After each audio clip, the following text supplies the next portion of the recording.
So he's facing 91 felony charges. Yes, he is. 4 indictments in various districts, an array of civil cases. He was twice impeached, as you always remind us.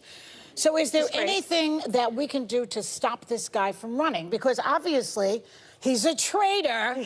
So after a month off air, they're back at it without a second to delay, and they're on the same BS that they're always on. Before we dive into this video, don't forget to like, subscribe, and if you guys could please share to get the message out there. And you hear it right there from Joy Behart's completely obsessed. We gotta stop this guy. We can't allow him to run.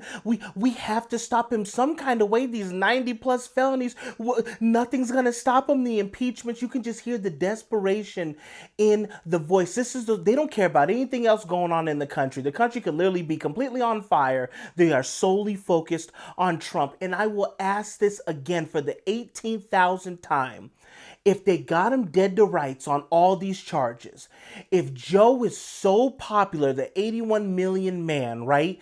Before they were talking, if there was ever a matchup again of Trump and Biden, Trump would get crushed. He didn't stand a chance. Joe Biden's too popular. He's too powerful.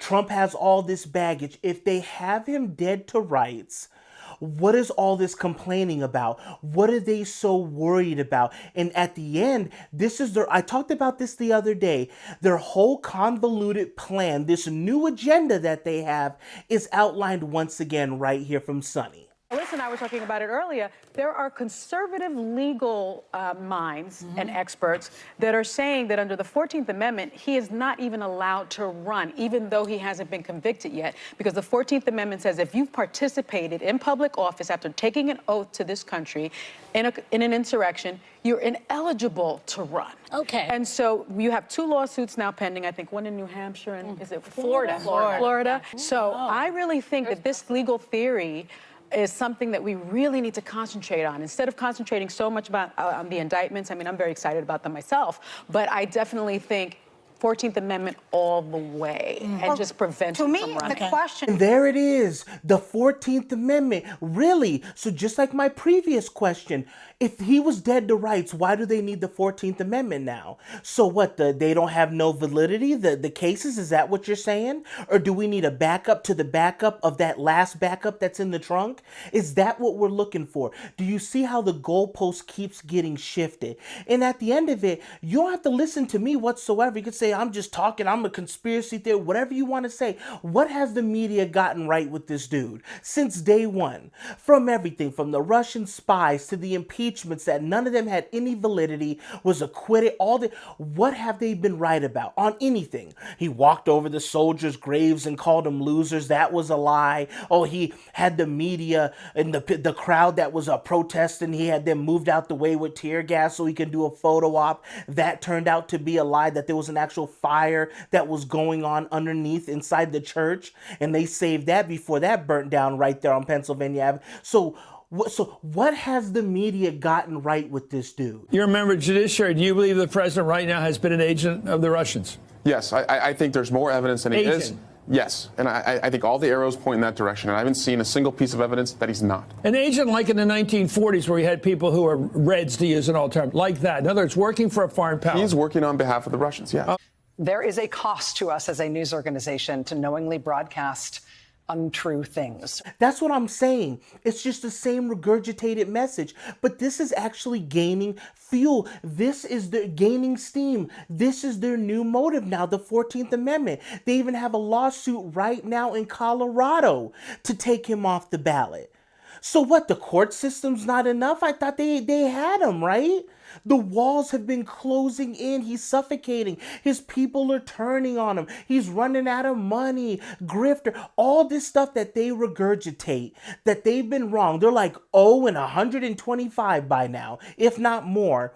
This is the new thing. So this is what you're going to see. I thought that was anti-democracy, right? I thought everybody has their right voice to be heard, to cast whoever they want it to be. They want to vote for Jean-Claude Van Damme, have at it, right? So why are you guys doing an anti-democratic agenda movement to remove the name off the ballot if you guys are all about making voices heard in democracy?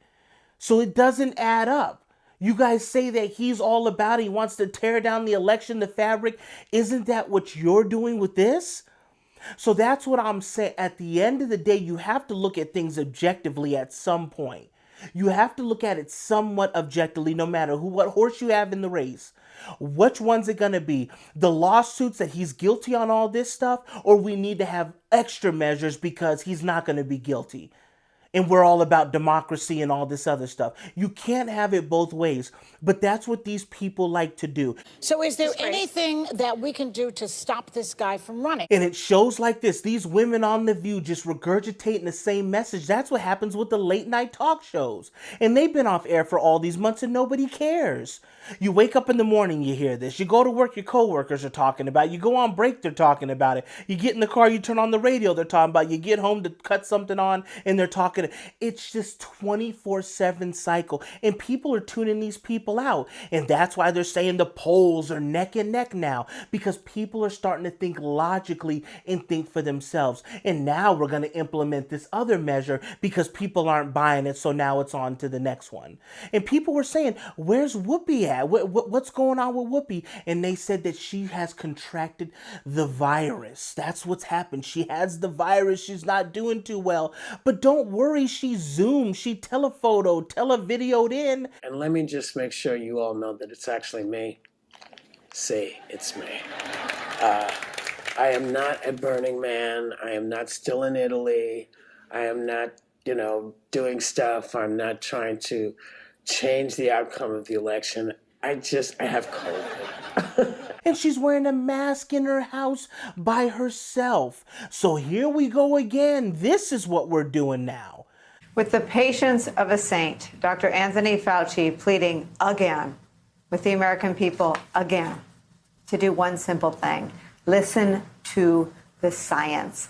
Doesn't this time start to seem eerily familiar to 2020? Here we go. People are starting to feel sick again. Oh, they got all these complaints, these lawsuits, all these allegations.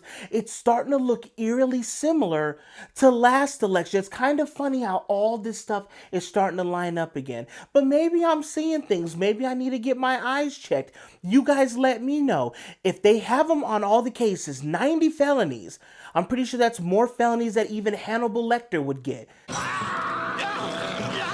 So 90 plus felonies. Are they going to get him with that? So then what's the point of the 14th?